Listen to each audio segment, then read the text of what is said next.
তৃপ্তি রান্নাঘরে সবাইকে স্বাগত।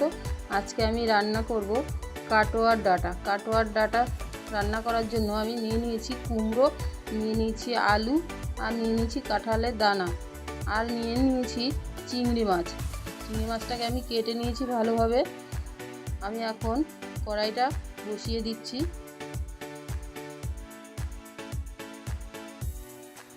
তেলটা গরম হয়ে গেছে, আমি এখন দিয়ে দিচ্ছি হলুদ আর দিয়ে দিচ্ছি নুন।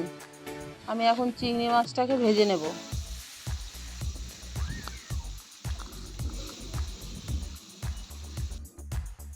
চিংড়ি মাছটাকে নাড়িয়ে চাড়িয়ে ভেজে নিতে হবে।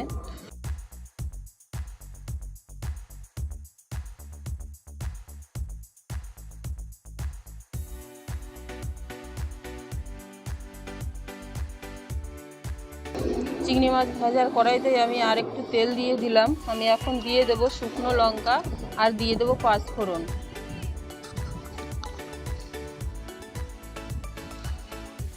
এখন সবজিগুলোকে আমি তেলের উপরে দিয়ে দিচ্ছি।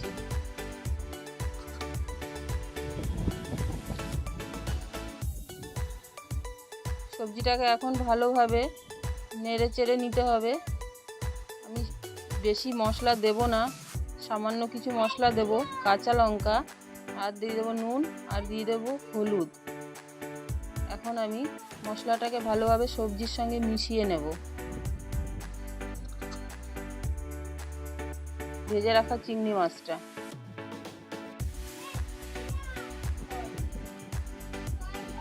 এখন দিয়ে দিচ্ছি জল। জল দিয়ে আমি সবজিটাকে এখন ঢাকা দিয়ে দেব।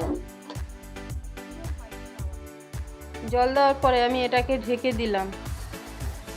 ঢাকনাটা তুলে আমি এটাকে ভালোভাবে নেড়ে নিলাম। নেড়ে নেওয়ার পরে আমি দিয়ে দিলাম ঘি। ঘি দিলে গন্ধটা খুব সুন্দর আসে। এখন আমার কাটোয়ার ডাঁটা চিংড়ি মাছ দিয়ে রেসিপিটা রেডি হয়ে গেছে। এরকম নতুন নতুন রান্নার রেসিপি পেতে আমার চ্যানেলটিকে সাবস্ক্রাইব করবেন, লাইক, শেয়ার, কমেন্ট করবেন।